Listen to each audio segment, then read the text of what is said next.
কোনো সমস্যা নেই, শুধুমাত্র বিকেল 5টার পর যে ফুটেজগুলো এত কষ্ট করে আমি গিম্বল দিয়ে তুলেছি সেগুলোই এমন হয়ে আছে। যদি বুঝতাম গিম্বল অ্যাপ দিয়ে তোলা তাই এমনটা হয়েছে, তাও না, সরাসরি ফোনের ক্যামেরা দিয়ে তুলেছি।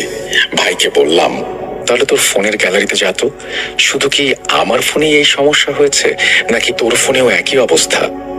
সে এত ভালো ক্যামেরা চালাতে পারে না, তাও চেক করলাম, দেখি একই সমস্যা হয়েছে দুজনের ফোনে। বাসায় এসে অনেকগুলো এডিটিং সফটওয়্যার দিয়ে ফরম্যাট চেঞ্জ করে দেখেছি, কোনো অ্যাপই ভিডিওগুলোকে সাপোর্ট করে না। বাধ্য হয়ে ডিলিট করে দেই। শুধু শুধু এত রাতে ভিডিও ফোনের অর্ধেক জায়গা জুড়ে আছে এই সমস্ত ছবি। কি করার? এই ঘটনাটা আমাকে অনেক ভাবিয়েছে। এটা কি হতে পারে? প্রত্যেকটা গাছের ডালেই এমন লাল কাপড় কেটে বাঁধার মানে কি? এটা ছিল আমার আমেরিকার জীবনের ছোট্ট একটা ঘটনা।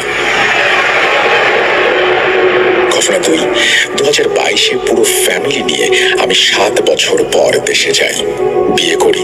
তারপর 3 মাস থেকে দেশ থেকে আবার চলে আসি যুক্তরাষ্ট্রে।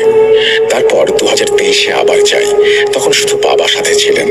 যেহেতু গ্রামের বাড়ি সিলেট শহর থেকে একটু দূরে, সেহেতু সিলেট শহরেই একটা টাওয়ারে 8ম তলায় একটা ইউনিট নেই। পাশে আরো 2টো ইউনিট খালি ছিল। শুনলাম আমাদের যত বাইরের দেশ থেকে কোনো ফ্যামিলি আসে ভাড়া নেয় এটাই, নয়তো বছরের অনেকটা মাস খালিই পড়ে থাকে। বাসার কেয়ারটেকার মুরব্বী ভালো মানুষ, খেয়াল রাখেন। শুধু চাবিটা দিয়ে বললেন, ছাদে যাবেন না, যদি একান্ত কাপড় শুকাতে যেতে হয় কাজের বুয়া আসলে তাকে পাঠাবেন। আমি বললাম, এ কেমন কথা? বিকেলেও কি যেতে পারবো না? এত টাকা দিয়ে ভাড়া নিলাম, এই সুযোগটা অন্তত দেন। মুরব্বী বললেন, শুধু আপনি কেন, প্রত্যেকটা ফ্ল্যাটের মালিকরাই ভাড়া দেওয়ার আগে এটা বলে ভাড়া দেন।